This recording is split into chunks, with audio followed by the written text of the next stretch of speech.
I'm Maddie Lee, joined by Joe Mussatto at Chesapeake Energy Arena after the Thunder's 126-108 win over the Suns.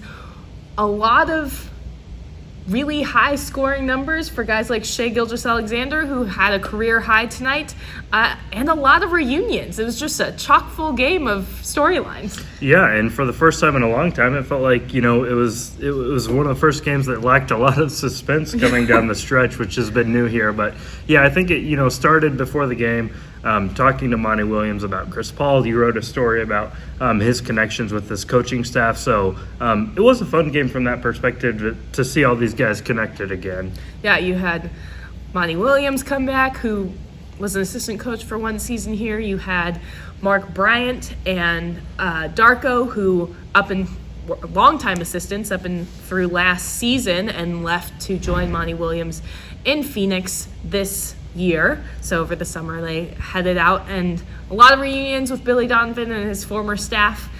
And then the game, which really slowed down in that third quarter with a ton of whistles. But eventually, the Thunder ended up taking control at the very end of the third quarter. Yeah, and I mean, Shai Gilgeous-Alexander, he had a career-high 32 points today, 13 of 18 shooting, so he was really efficient.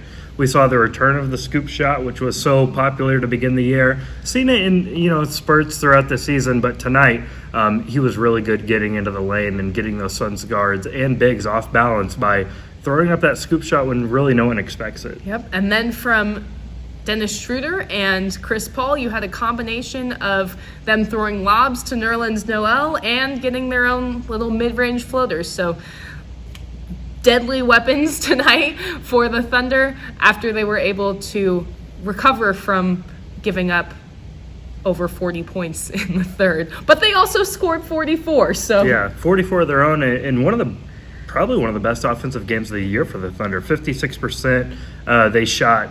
126, so just big numbers all around for this team tonight. Yep, Thunder improves to 3-0 to begin this home stand, and it continues well past Christmas.